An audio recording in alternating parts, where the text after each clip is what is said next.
नमस्ते आप सभी को। स्वागत है मेरे YouTube चैनल पर।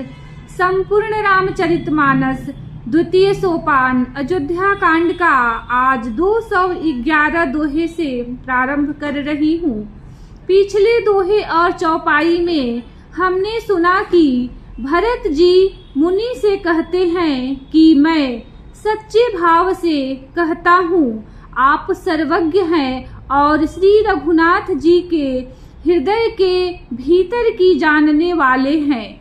मुझे माता कैकेयी की करनी का कुछ भी सोच नहीं है और न मेरे मन में किसी बात का दुख है कि जगत मुझे नीच समझेगा, न ही डर है कि मेरा परलोक बिगड़ जाएगा और न पिताजी के मरने का ही मुझे शोक है, क्योंकि उनका सुंदर पुण्य और सुयश विश्व भर में सुशोभित है। उन्होंने श्री राम लक्ष्मण सरीखे पुत्र पाए, फिर उन्होंने श्री रामचंद्र जी के विरह में अपने क्षणभंगुर शरीर को त्याग दिया।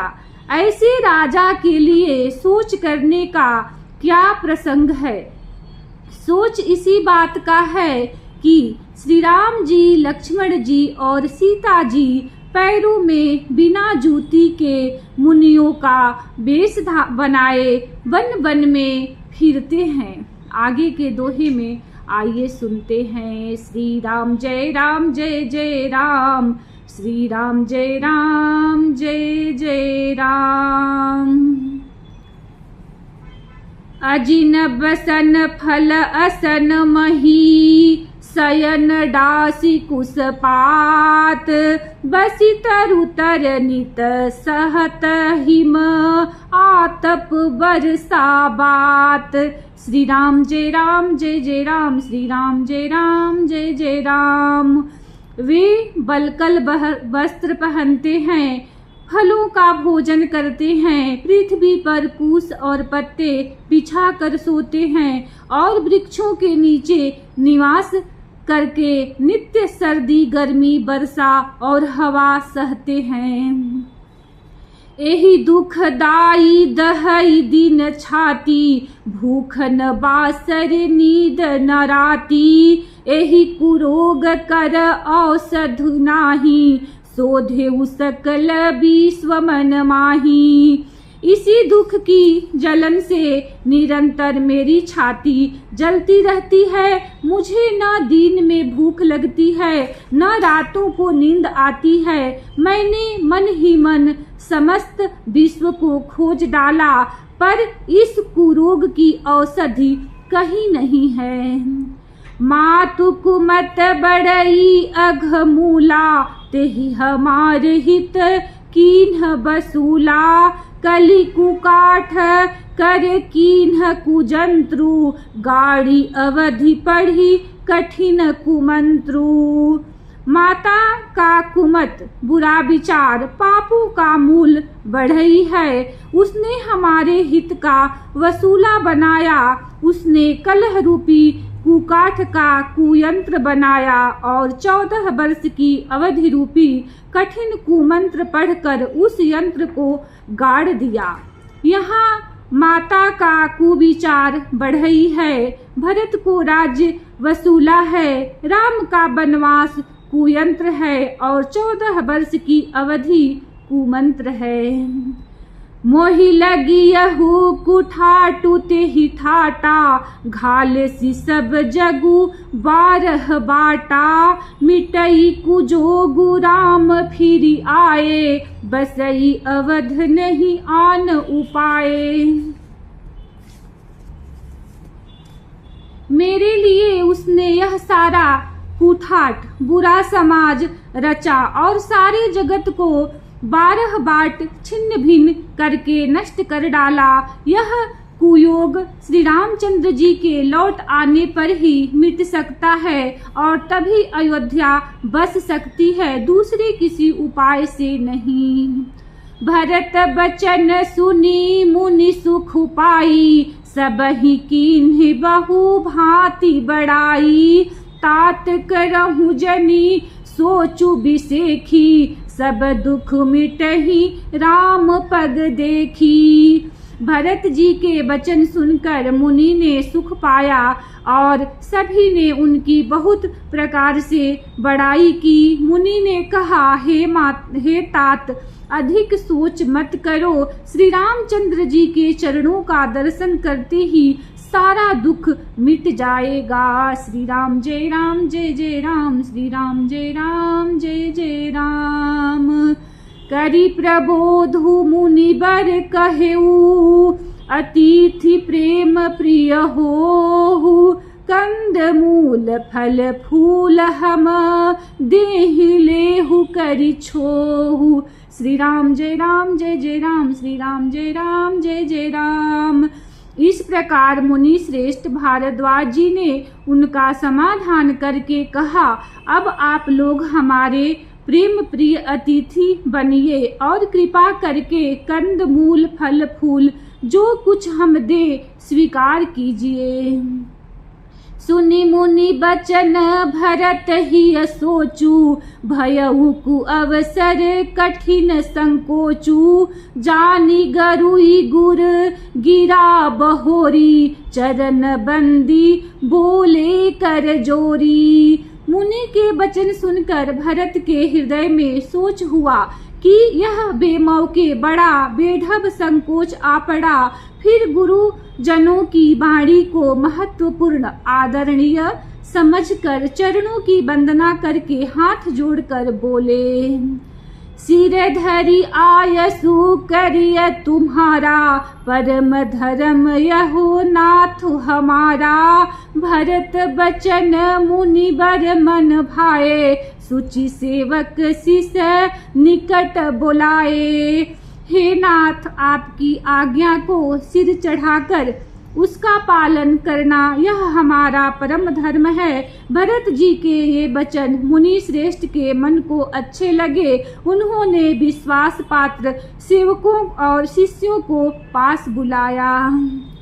चाहिए किन्हीं भरत पहुनाई, कंद मूल फल आनहु जाई। भले ही नाथ कही तिन्ह सिर नाये, प्रमुदित निज निज काज सिधाए। और कहा कि भरत की पहुनाई करनी चाहिए, जाकर कंद मूल और फल लाओ। उन्होंने हे नाथ बहुत अच्छा कहकर सिर नवाया और तब वे बड़े आनंदित होकर अपने अपने काम को चल दिए। मुनि ही सोच पाहुन बड़ नेवता, तसी पूजा चाहिए जस देवता। सुनि रिधि सिधि अनिमादिक आई, आयसु होहि सो करहि गोसाई। मुनि को चिंता हुई कि हमने बहुत बड़े मेहमान को न्योता है, अब जैसा देवता हो वैसी ही उसकी पूजा भी होनी चाहिए। यह सुनकर रिद्धियां और अरिमादी सिद्धियां आ गई और बोली, हे गोसाई, जो आपकी आज्ञा हो सो हम करें। श्री राम जय राम जय जय राम, श्री राम जय राम जय जय राम। राम बिरह व्याकुल भरतु, सानुज सहित समाज। पहुनाई करि हरहु श्रम, कहाँ मुदित मुनिराज। श्री राम जय राम जय जय राम, श्री राम जय राम जय जय राम। मुनिराज ने प्रसन्न होकर कहा, छोटे भाई शत्रुघ्न और समाज सहित भरत जी श्री रामचंद्र जी के विरह में व्याकुल हैं। इनकी पहुनाई आतिथ्य सत्कार करके इनके श्रम को दूर करो। रिद्धि सिद्धि सिर धरी मुनि बर बानी, बड़ भागिनी आपु ही अनुमानी। कहहि परस्पर सिद्धि समुदायी, अतुलित अतिथि राम लघु भाई। ऋषि रिद्धि सिद्धि ने मुनिराज की आज्ञा को सिर चढ़ाकर अपने को बड़ भागिनी समझा।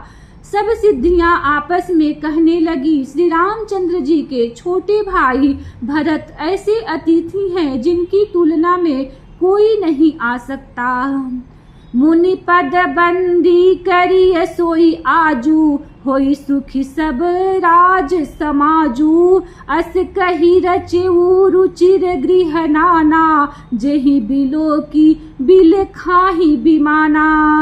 अतः मुनि के चरणों की वंदना करके आज वही करना चाहिए जिससे सारा राज समाज सुखी हो जाए। ऐसा कहकर उन्होंने बहुत से सुंदर घर बनाए, जिन्हें देखकर विमान भी बिलखते हैं, लजा जाते हैं। भोग विभूति भूरि भरी राखे, देखत जिन्हि अमर अभिलाषे। दासी दास साजू सब लीन्हे, जोगवत रहहि मनहि मनु दीन्हे। उन घरों में बहुत से भोग, इंद्रियों के विषय और ऐश्वर्य ठाट बाट का सामान भरकर रख दिया, जिन्हें देखकर देवता भी ललचा गए। दासी दास सब प्रकार की सामग्री लिए हुए मन लगाकर उनके मन को देखते रहते हैं, अर्थात उनके मन की रुचि के अनुसार करते रहते हैं। सब समाजु सजी सिद्धि पल माही, जे सुख सुरपुर सपने हुनाही। प्रथम ही बास दिए सबके ही, सुंदर सुखद जथा रुचि जेही। जो सुख के सामान स्वर्ग में भी स्वप्न में भी नहीं है, ऐसे सब सामान सिद्धियों ने पल भर में सज दिए। पहले तो उन्होंने सब किसी को जिसकी जैसी रुचि थी वैसे ही सुंदर सुखदायक निवास स्थान दिए। श्री राम जय राम जय जय राम, श्री राम जय राम जय जय राम। बहुरी सपरिजन भरत कहू, ऋषि अस आय सुदीन। विधि विस्मय दायक विभव, मुनि बर तप बल कीन। श्री राम जय राम जय जय राम, श्री राम जय राम जय जय राम। और फिर कुटुंब सहित भरत जी को दिए, क्योंकि ऋषि भारद्वाज जी ने ऐसी ही आज्ञा दे रखी थी। भरत जी चाहते थे कि उनके सब संगियों को आराम मिले, इसीलिए उनके मन की बात जानकर मुनि ने पहले उन लोगों को स्थान देकर पीछे सपरिवार भरत जी को स्थान देने के लिए आज्ञा दी थी। मुनि श्रेष्ठ ने तपोबल से ब्रह्मा को भी चकित कर देने वाला वैभव रच दिया। मुनि प्रभाव जब भरत बिलोका, सब लघु लगे लोकपति लोका। सुख समाजु नहीं जाई बखानी, देखत बिरति विसारहि ज्ञानी। जब भरत जी ने मुनि के प्रभाव को देखा तो उसके सामने उन्हें इंद्र, वरुण, यम, कुबेर आदि सभी लोकपालों के लोक तुच्छ जान पड़े। सुख की सामग्री का वर्णन नहीं हो सकता, जिसे देखकर ज्ञानी लोग भी वैराग्य भूल जाते हैं। आसन शयन सुबसन बिताना, वन बाटिका बिहग मृग नाना। सुरभि फूल फल अमीय समाना, विमल जलाशय विविध विधाना। आसन सेज सुंदर वस्त्र, चंदोवे, वन बगीचे, भांति भांति के पक्षी और पशु, सुगंधित फूल और अमृत के समान स्वादिष्ट फल, अनेकों प्रकार के तालाब, कुएं, बावली आदि निर्मल जलाशय। असन पान सूची अमीय अमी से, देखी लोग सकुचात जमी से। सुर सुर भी सुर तरु सबही के, लखी अभिलाषु सुरेश सची के। तथा अमृत के भी अमृत सरीखे पवित्र खान पान के पदार्थ थे, जिन्हें देखकर सब लोग संयमी पुरुषों, विरक्त मुनियों की भांति सकुचा रहे हैं। सभी के डेरों में मनोवांछित वस्तु देने वाले कामधेनु और कल्प वृक्ष है, जिन्हें देखकर इंद्र और इंद्रियों को भी अभिलाषा होती है, उनका भी मन ललचा जाता है। ऋतु बसंत बह त्रिविध बयारी, सब कह सुलभ पदार्थ चारी। अस्त्रक चंदन वनितादिक भोगा, देखी हरस विस्मय बस लोगा। बसंत ऋतु है, शीतल मंद सुगंध, 3 प्रकार की हवा बह रही है। सभी को धर्म अर्थ काम और मोक्ष चारों पदार्थ सुलभ है। माला चंदन स्त्री आदिक भोगों को देखकर सब लोग हर्ष और विषाद के बस हो रहे हैं। हर्ष तो भोग सामग्रियों को और मुनि के तपह प्रभाव को देखकर होता है, और विषाद इस बात से होता है कि श्री राम के वियोग में नियम व्रत से रहने वाले हम लोग भोग विलास में क्यों आ फंसे। कहीं इनमें आसक्त होकर हमारा मन नियम व्रतों को न त्याग दे। श्री राम जय राम जय जय राम, श्री राम जय राम जय जय राम। संपत्ति चकई भरतु चक, मुनि आयस खेलवार। तेहि निसि आश्रम पिजरा, राखे भाभिनुसार। श्री राम जय राम जय जय राम, श्री राम जय राम जय जय राम।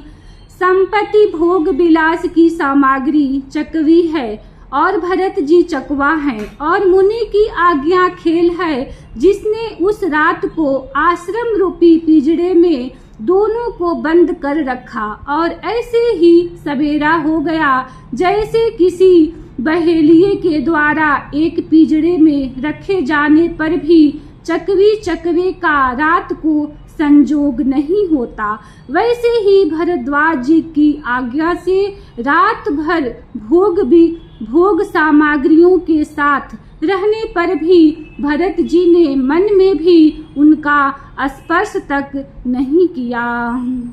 कीन्ह निमंजनु तीरथ राजा, नाई मुनि है सिरु सहित समाजा। ऋषि आयसु असीस सिर राखी, करी दंडवत विनय बहुभाषी। प्रातः काल भरत जी ने तीर्थराज में स्नान किया और समाज सहित मुनि को सिर नवाकर और ऋषि की आज्ञा तथा आशीर्वाद सिर चढ़ाकर दंडवत करके बहुत विनती की। पथ गति कुशल साथ सब लीन है, चले चित्रकूट ही चितु दीन है। राम सखा कर दीन है लागू, चलत देह धरी जनु अनुरागू। तदनंतर रास्ते की पहचान रखने वाले लोगों, कुशल पथ प्रदर्शकों के साथ सब लोगों को लिए हुए भरत जी चित्रकूट में चित लगाए चले। भरत जी राम सखा गुह के साथ गुह के हाथ में हाथ दिए हुए ऐसे जा रहे हैं मानो साक्षात प्रेम ही शरीर धारण किए हुए हो। नहीं पद त्राण शीस नहीं छाया, प्रेमु नेमु व्रतु धर्मु अमाया। लखन राम सिया पंथ कहानी, पूछत सखही कहत मृदुबानी। ना तो उनके पैरों में जूते हैं और न सिर पर छाया है। उनका प्रेम नियम व्रत और धर्म निष्कपट सच्चा है। वे सखा निषाद राज से लक्ष्मण जी, श्री रामचंद्र जी और सीता जी के रास्ते की बातें पूछते हैं और वह कोमल बाड़ी से कहता है। राम बास थल बिटप बिलो के, उर अनुराग रहत नहीं रोके। देखी दसासुर बरिस ही फूला, भय मृदु मही मगु मंगल मूला। श्री रामचंद्र जी के ठहरने की जगहों और वृक्षों को देखकर उनके हृदय में प्रेम रोके नहीं रुकता। भरत जी की यह दशा देखकर देवता फूल बरसाने लगे, पृथ्वी कोमल हो गई और मार्ग मंगल का मूल बन गया। श्री राम जय राम जय जय राम, श्री राम जय राम जय जय राम। किए जाहि छाया जलद, सुखद बहहि बर बात तस मगु भयउ न राम कह, जस भा भरत ही जात। श्री राम जय राम जय जय राम, श्री राम जय राम जय जय राम। इसी दोहे के साथ कथा को विश्राम देती हूँ। कल इसी दोहे से प्रारंभ करूँगी। वीडियो को लाइक करें, चैनल को सब्सक्राइब करें। धन्यवाद। जय श्री राम।